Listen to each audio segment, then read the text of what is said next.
Mahkamah Konstitusi mengabulkan sebagian permohonan uji material Undang-Undang Hak Cipta Nomor 28 Tahun 2014 yang diajukan oleh 29 musisi, termasuk Ariel Noah, Armand Maulana, dan kawan-kawan.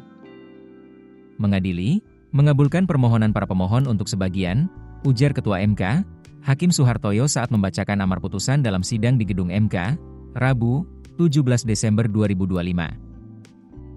Permohonan ini diketahui sudah diajukan sejak Maret 2025 dan akhirnya diputus untuk memberikan kejelasan hukum terkait sejumlah permasalahan yang ada. 3 dari 5 pasal yang dimohonkan dikabulkan oleh para hakim.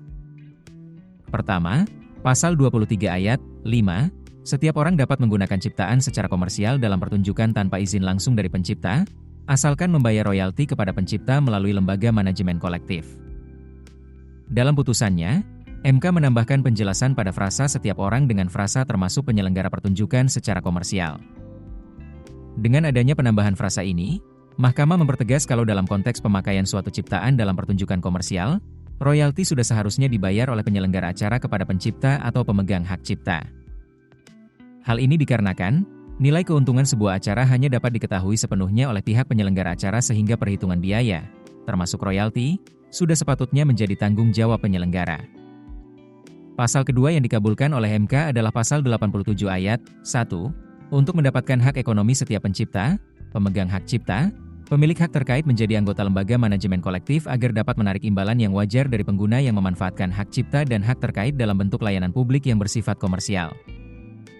Dalam pasal ini, MK mempertegas soal imbalan yang wajar untuk dimaknai sebagai imbalan yang wajar, sesuai dengan mekanisme dan tarif berdasarkan peraturan perundang-undangan. Menurut MK, frasa imbalan yang wajar bisa menjadi multitafsir jika tidak dipertegas. Hal ini bisa memberikan ketidakpastian hukum mengingat di Indonesia sendiri pembayaran royalti dan hak ekonomi bisa dilakukan dengan beberapa metode.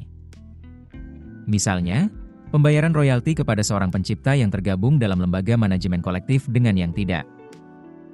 Menurut MK, mekanisme dan tarif harus ditentukan dalam sebuah produk hukum baru yang melibatkan pembuat undang-undang. Dalam hal ini, MK selaku lembaga yudikatif tidak berwenang untuk memberikan batasan-batasan tarif. Namun, MK mengingatkan, selain kesejahteraan pelaku kreatif perlu diperhatikan, ada hak masyarakat yang perlu dilindungi, yaitu agar dapat tetap menikmati ciptaan dan mudah mengaksesnya.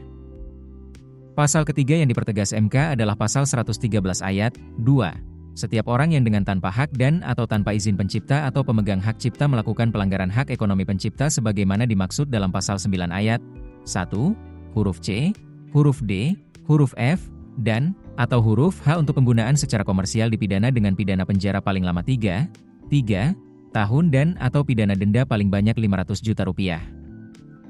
MK menyatakan, penyelesaian sengketa terkait royalti atau hal-hal seputar hak cipta harus mengedepankan pendekatan restoratif justice, tidak boleh langsung ke ranah pidana. Keputusan bisnis terbaik datang dari data, bukan tebakan. Mudah berlangganan Business Insight dengan subscribe with Google.